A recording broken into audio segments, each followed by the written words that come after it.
Hello guys, तो आज के इस वीडियो में बात करेंगे आपको प्रश्नावली 15.1 जिसको हम लोग बोलते हैं प्रायिकता, प्रोबेबिलिटी। इसी के विषय में बात करेंगे। तो इससे पहले हम लोग जानेंगे प्रायिकता के बारे में, क्या होता है और कैसे होता है। तो आपको पता होना चाहिए प्रायिकता जो होता है आपका निश्चित और अनिश्चित प्रायिकता भी होता है। इसके अंदर आपसे कई बार पूछा जाएगा कि आपको बताना है निश्चित प्रायिकता कितनी होती है। तो जब भी आपसे पूछे निश्चित प्रायिकता कितनी होती है तो आप बताएंगे 1। आपसे अगर पूछे अनिश्चित प्रायिकता कितनी होती है तो आप बताएंगे 0। और इसी के साथ अगर आपसे कोई पूछता कभी किसी सवाल में कि आपको बताना है कि अगर कोई घटना अनिश्चित है तो इसकी प्रायिकता कितनी होगी, तो आप कहेंगे क्या 0। जबकि अगर घटना निश्चित है तो उसकी प्रायिकता 1 होंगे।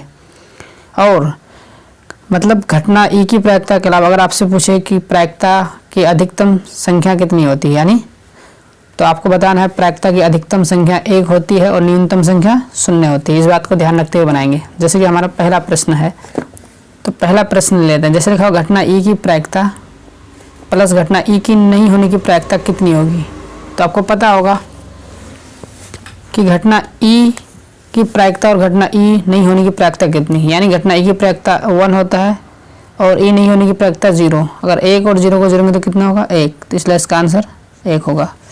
अगला सवाल है हमारा, उस घटना की प्रायिकता जो घटित नहीं हो सकती है और ऐसी घटना क्या कहलाती है। अगर घटना घटित नहीं होना है तो इसका मतलब उसका मान कितना होगा 0 होगा। और साथ में ये क्या है अनिश्चित है। क्या है अनिश्चित है क्योंकि निश्चित नहीं है। इसके साथ अगला सवाल हमारा क्या है कि उस घटना की प्रायिकता ज्ञात कीजिए जो घटित होना निश्चित है, यानी एक निश्चित है, इसलिए इसका क्या होगा 1। ऐसा घटना क्या कहलाता है निश्चित घटना कहलाता है। आपको लिख लेना है निश्चित घटना कहलाती है। इसमें अगला सवाल है किसी प्रयोग की सभी प्रारंभिक घटनाओं की प्रायिकता का योग कितना हो सकता है। तो आपको भी मैंने बताया था कि न्यूनतम प्रायिकता जो होती है 1 होती है और अधिकतम आपका क्या होता है 1 होता है। न्यूनतम आपका 0। तो अगर दोनों को जोड़ेंगे 0 + 1 तो कितना होगा, इसका अधिकतम योग यानी आपका 1। इस तरह अगला सवाल है किसी घटना की प्रायिकता, क्या बोला है किसी घटना की प्रायिकता किससे बड़ी और किससे छोटी हो सकती है। यहाँ पर ध्यान लगाना है। तो मैंने आपको बताया था किसी भी घटना की प्रायिकता 0 से बड़ी होती है तथा 1 से छोटा, क्योंकि 0 से बड़ा होता है लेकिन 1 से बड़ा नहीं हो सकता है। इसलिए बोला किसी घटना की प्रायिकता क्या 0 से बड़ी लेकिन 1 से छोटा। इसी में अगला सवाल आपका, जैसे आपको बोला गया यहाँ पर निम्नलिखित प्रयोगों में से किन किन प्रयोग के परिणाम समपरिक है स्पष्ट कीजिए। तो यहाँ पर आपसे बोला कि नंबर 1 में एक ड्राइवर कार चलाने का प्रयत्न करता है। कार चलाना प्रारंभ हो जाती है या कार चलना प्रारंभ नहीं होती। तो पहले आपको बता दूं कि समप्रायिक का क्या मतलब होता है। समप्रायिक का मतलब होता है कि दोनों संभावना सेम हो। तो यहाँ पर डिपेंड करता है कार के ऊपर। अगर कार खराब होंगे तो नहीं चलेंगे, अगर ठीक होंगे तो चलेंगे। तो इसका आपको आंसर लिखना है। तो इसका आंसर आप क्या लिखेंगे, जैसे कि 2 नंबर का 1 नंबर में क्या समप्रायिक है, यानी ये समप्रायिक है, एक उस पर डिपेंड करेगा यानी कार पर। इसी तरह हमारा दूसरा इसमें प्रश्न था क्या, जैसे कि प्रश्न 2 देख पाएंगे आप यहाँ पर कि एक खिलाड़ी बास्केटबॉल को बास्केट में डालने का प्रयत्न करती है। वह बास्केट में बॉल डाल पाता है या नहीं। यानी अब तो यहाँ डिपेंड करता है उसकी क्षमता पर, यानी ये भी एक क्या है आपका समप्रायिक है, यानी बराबर है। अब उस पर डिपेंड करेगा, अगर वो चुस्ती से जाएगा या चुस्त होंगे तो जरूर उसको गोल बना देंगे। अगला सवाल है एक सत्य और असत्य प्रश्न का अनुमान लगाया जाता है, उत्तर सही या गलत, ये क्या होता है। तो ये आपका डिपेंड किस पर करता है, संभावना पर। अब वो किस तरह का जवाब दिया होगा तो इसका आप लिखेंगे क्या प्रभावी भी लिख सकते हैं। इस तरह हमारा चौथा सवाल था। इसी में एक बच्चे का जन्म होता है, वो लड़का या लड़की पैदा होता है। ये डिपेंड करेगा क्या होने के पहले कि हमें पता नहीं होगा, लेकिन होने के बाद हम जान सकते हैं। इसलिए इसके भी क्या हो सकता है समप्रभावी हो सकता है जवाब। इस तरह हमारा अगला प्रश्न है, जैसे कि आप देख रहे होंगे यहाँ पर आपको पूछा गया यहाँ पर क्या आपसे पूछा गया था यहाँ पर सवाल नंबर 3 में, एक फुटबॉल के खेल को प्रारंभ करते समय यह निर्णय लेने के लिए कौन सी टीम पहले लेगी, इसके लिए आप एक सिक्का उछालते हैं। यह न्याय संगत विधि क्यों माना जाता है? क्योंकि अगर आप किसी एक पारी को दे देते हैं, अगर आप गलती से भी मतलब उसको बैटिंग करने या फील्डिंग करने, तो समझ जाएगा कि यहाँ पर कुछ चीट हो रहा है। यानी पर उसी को हम बचने के लिए क्या करते हैं हम लोग, क्योंकि सिक्के में हेड और क्या होता है आपको पता होगा, हेड और टेल होता है। दोनों पार्टियों में से कोई एक पार्टी के लोग, यानी बोले तो एक तरह का कैप्टन किसी एक को चूज करते हैं, तो ये न्याय संगत माना जाता है। इसलिए आपका आंसर क्या होगा, न्याय संगत माना क्या होता है, जाता है। आपका ये हो गया कितना नंबर का था, ये 3 का था।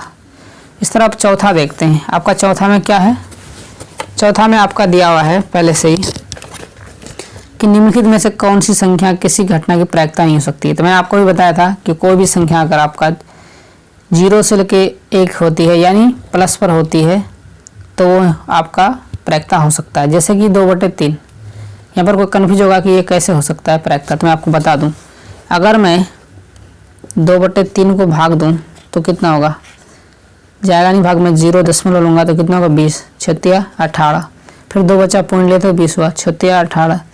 ये बार बार हो रहा है और ये चलता रहेगा, इसलिए ये एक प्रायिकता है। अगला आपका -1.5, तो कोई भी प्रायिकता मतलब बोले तो नेगेटिव अर्थात माइनस में नहीं होता, इसलिए इसका आंसर कितना होगा, 4 का। आपको 4 का आंसर आपका बी हो जाएगा। क्यों, आपका 1.5 माइनस में होगा, ये होगा आपका आंसर। इसी तरह आपका अगला प्रश्न क्या है, अगला प्रश्न आपका 5 है। जैसे कि यदि PE बराबर 0.05 है तो E नहीं की प्रायिकता कितनी होगी। तो आपको ने पहले ही बताया था कि कोई भी प्रायिकता जो होती है अधिकतम नंबर 1 होती है। यानी आपसे यहाँ पूछा गया है कि क्या 0.5 होती है, तो आपको पता है अधिकतम नंबर कितना होता है, अधिकतम नंबर तो आपको 1 पता है। तो यहाँ पर आपको क्या करना, 5 नंबर में आपको लिख लेना है क्या, आपको यहाँ लिख लेना है PE बराबर 1, ठीक है। इसमें आपको निकालना था क्या, आपको E का मान, इसलिए आपको लिखना है E बराबर 1 - 0.05, है ना। आपको क्या करना है, 1 में से घटाना है, तो क्या कर लेंगे आप, लेस करेंगे। तो आपको लेस करने नहीं आता तो मैं आपको कर दूं बगल में। अगर कोई भी नंबर आपका हो और नीचे पॉइंट है ऊपर नहीं है तो आपको अपने आप लेना पड़ेगा, यानी 0.05। अब इसको क्या करेंगे, लेस कर लेंगे आप। 0 में से तो नहीं आएगा, एक पॉइंट से आगे से लेना होता है, यानी हासिल जिसको कहते हैं। 10 में 5 गया 5, यहाँ कितना बचा 9, 9 में से 0 गया तो आपका क्या 9 पॉइंट।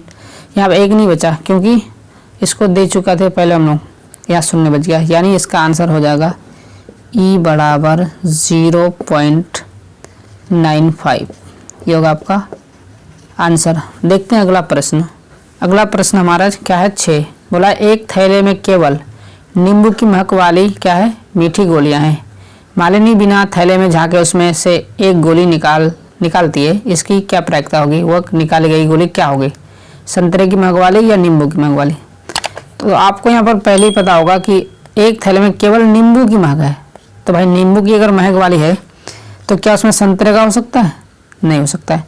तो इसकी क्या होगी मतलब आपको प्रायिकता, तो इसका आप सिंपल फंडा 6 का आंसर लिखेंगे, यानी आपका नींबू बोला तो आपका आंसर होगा नींबू, नींबू की महक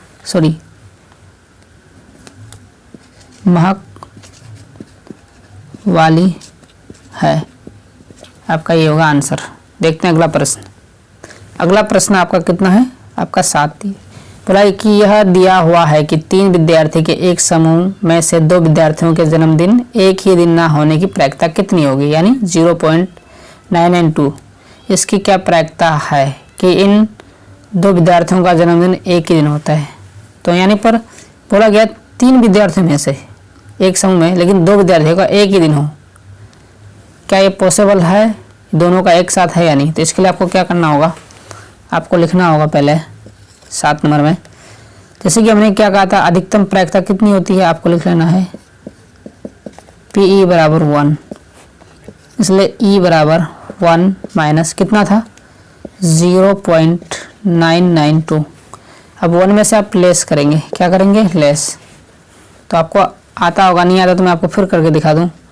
1 में से अगर 0.99 जाए तो जाना संभव नहीं, इसलिए आप यहाँ पॉइंट लेंगे और अपने अकॉर्डिंग 0 ले लेंगे। अब इसको लेस करेंगे, 0 में से नहीं जाता है, आपको आगे से लेना होगा हासिल, यानी हो गया 10, 10 में से आपका कितना गया तो गया तो 8, यहाँ कितना बचा 9, 9 में 9 क्रॉस ख़त्म हो जाता है, 9 में से 9 गया क्रॉस, आपका हो गया यहाँ पर 0 बचा, 0 में से 0 जाए तो क्रॉस, यानी आपका हो जाएगा यहाँ पर क्या 0 पॉइंट हो सकता है, यानी आपको यहाँ 0 0 लिख सकते थे 0.08, ये होगा आपका राइट आंसर। देखते हैं अगला प्रश्न। चलिए प्रश्न 8 पर लेते हैं। एक थैले में कितने हैं 3 लाल और 5 काली गेंद। इस थैले में से एक गेंद की यानी गेंद यच्छादित निकाली जाती है, इसकी प्रायिकता क्या है कि गेंद लाल हो या लाल नहीं हो। तो सबसे पहले उसको क्या करना पड़ता है, आप दोनों का नंबर लिख लेंगे और आगे काउंट कर लेंगे। जैसे कि 8 नंबर में आपको लिख लेना क्या, पहले लाल गेंद की क्या था संख्या बराबर, आपने देखा होगा 3 था, जबकि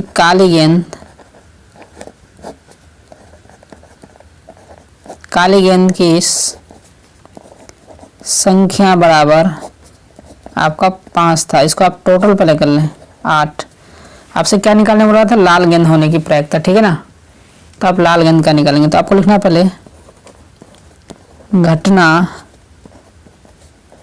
ई की प्रायिकता बराबर, आपसे जो निकालने के लिए बोला जाए पहले आप उसका नाम लेंगे, यानी लाल गेंद की प्रायिकता बटे कुल, क्या लिखेंगे गेंद की संख्या, ताकि आसानी से निकल जाए। तो आपको पता था यहाँ पर कि आपके पास लाल गेंद कितना है 3, तो आप लिखेंगे 3, टोटल कितना है 8, ये आपका राइट आंसर। बस आपको इतना ही लिखना है। इसी में आपका दूसरा पॉइंट था, पॉइंट नंबर 2, यानी काली गेंद लाल गेंद नहीं हो, तो इसका मतलब क्या काली गेंद की बात हो रहा है। आपको फिर लिखना है घटना ई की प्रायिकता बराबर लाल गेंद क्या ना होने की प्रायिकता लिख लें या संख्या लिख लें आप, प्रायिकता बटे क्या लिखेंगे कुल गेंद की संख्या। ये आसान तरीका आपको निकालने के लिए, ठीक है ना। उसके बाद आप क्या कर लेंगे, जब लाल गेंद ना हो तो आपसे इसका मतलब क्या पूछा गया है काली गेंद, तो काली गेंद कितना है आपका 5 है। तो आप सिंपली क्या करेंगे, पहले आप लिख लेंगे 5, टोटल नंबर कितना था आपका गेंद 8, आपका ये हुआ आंसर। आपको इस तरह ही लिखना है। इस वीडियो में ज़्यादा नहीं बताऊंगा, मैं 11 नंबर तक बताऊंगा। इसके लिए एक और नया वीडियो बनाऊंगा, अगला पार्ट 2। इसमें अगर मैं लगातार बनाता रहूँगा पूरा तो बहुत लंबी बन जाएगी वीडियो और आपको असुविधा हो सकता है। चलिए हम प्रश्न 9 देख लेते हैं। प्रश्न 9 में आपका क्या दिया हुआ देखिए यहाँ पर, एक डिब्बे में 5 लाल कंचे और 8 सफ़ेद कंचे और 4 हरे कंचे। इस डिब्बे में से एक कंचा यच्छादित निकाला जाता है, इसकी प्रायिकता क्या है। निकाला गया कंचा लाल है या सफ़ेद है या हरा है, यानी आपको फिर यहाँ पर लाल निकालने बोला है, सफ़ेद और हरा नहीं। जब हरा नहीं तो इसका मतलब क्या है लाल और सफ़ेद है, इस बात को ध्यान रखना होगा। पहले आपको सबसे पहले इसमें क्या करना होता है, सबको अलग अलग में लिख के टोटल करना होता है। चलो टोटल करके और अलग अलग करके बना के देखते हैं। तो सबसे पहले आप क्या लिखेंगे, लाल कंचे की संख्या बराबर 5। इस तरह आपका क्या था, लाल के बाद आपका था सफ़ेद, लिखेंगे सफ़ेद कांचे की संख्या बराबर आपका कितना हो गया, 8।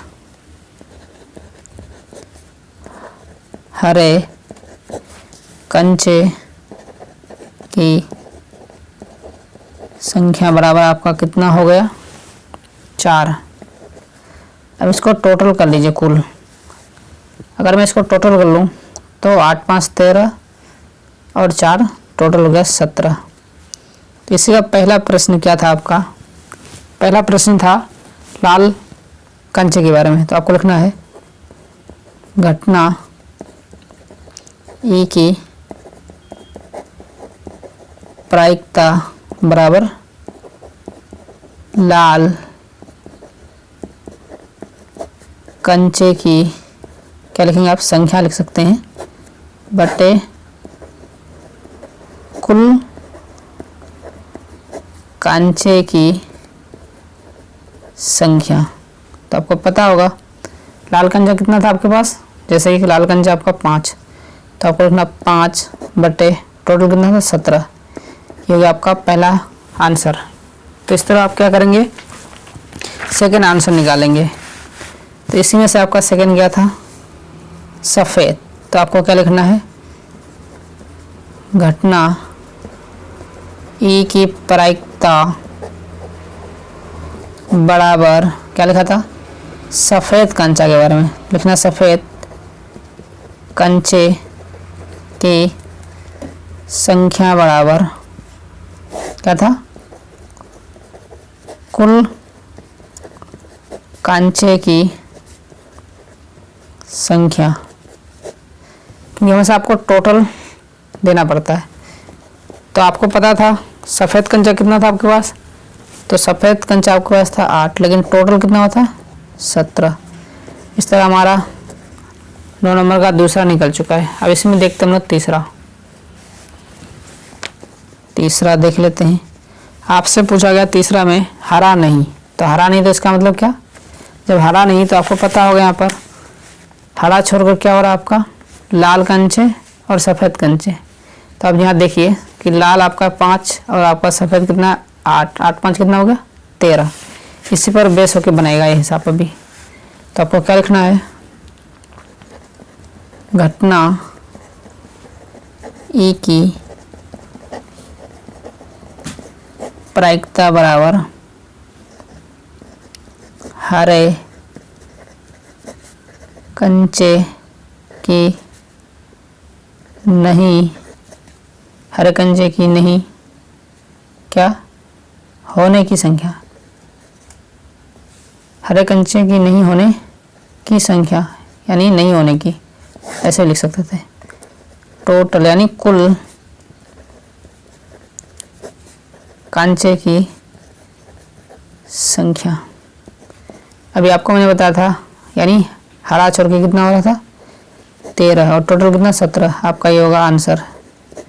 चलिए प्रश्न 10 देख लेते हैं।